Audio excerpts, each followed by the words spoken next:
I'm Tony. I go to Genesis Church, and I just wanted to share my testimony with you.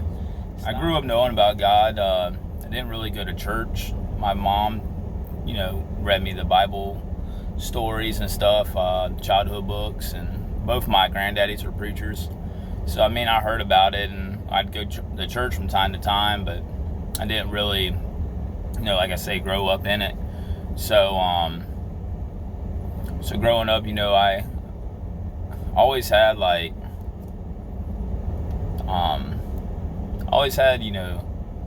feelings of, God and what was right or what was wrong. I had, persuasion from him, but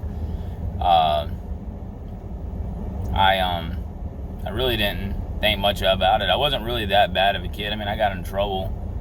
I occasionally would smoke pot, or even when I started working construction, a lot of the guys would take Vicodin and Percocets and things like that, and I did hardwood floors, so I was bent over all day, and it was very laborious work, and they got me to take a few, and so there for a while I would take pills and stuff, and it made my back stop hurting, made the day go by better. I was really fast at work. We'd get a lot of work done, and didn't really think it was too big of a deal. Because I would only take 2, and these guys were taking handfuls of it, just 8 to 10 of them at a time, which was wild to me. I couldn't even imagine taking that, but I never really got too addicted to that kind of stuff.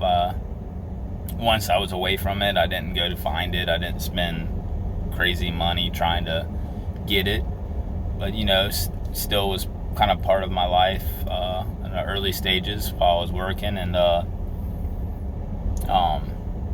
glad that I don't really do it anymore. I kind of see where it could have led. Luckily it didn't. I did drink a lot. I drank more than I should, honestly, and I did it a lot because I really didn't like my life. It made things funner. It was something to look forward to, and it just made my life more tolerable, and that's really the thing that kind of started leading me to Christ, is that I really hated my life. I had a hard time with my family. I had a hard time at work. I felt like people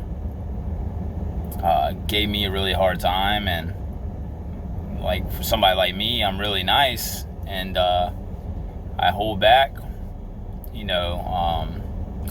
lot, and I was starting to get to a point I started being kind of mean and pushing back a little bit.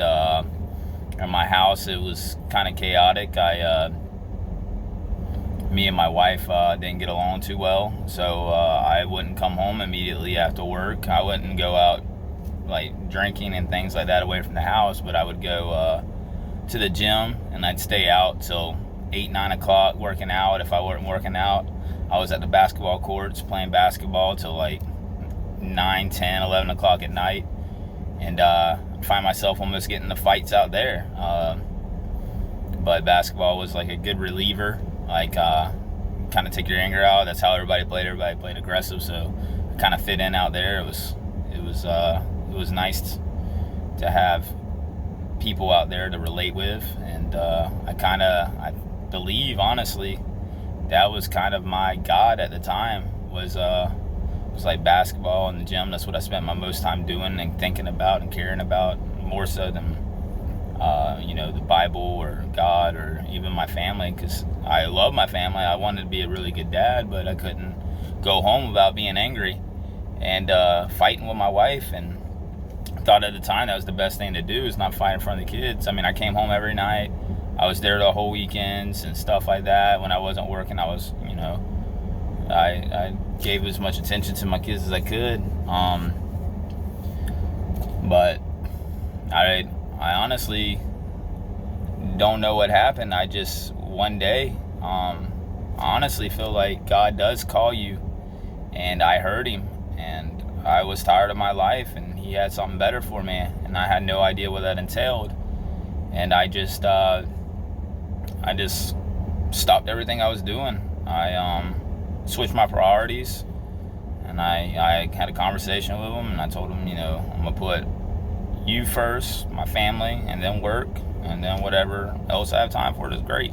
It's just extra stuff. But he took, after that day, he took away all my other wants and needs and things that I put before him, and I really didn't know where to start. I remember started going back to church. Immediately I wanted to be a part of church, and went down and talked to Pastor Scott, and I told him, it's like, I'm tired of my life, I want to change it. And I had no idea what to do. I knew to read the Bible, I knew to pray, but really at that time I didn't know it was something that I'd have to be patient and grow in. And he told me, he gave me a devotional book, and I did devotions. I read every day. I was really zealous about it. I made sure I did it every day. I thought about it a lot, and then I kind of fell off on the reading.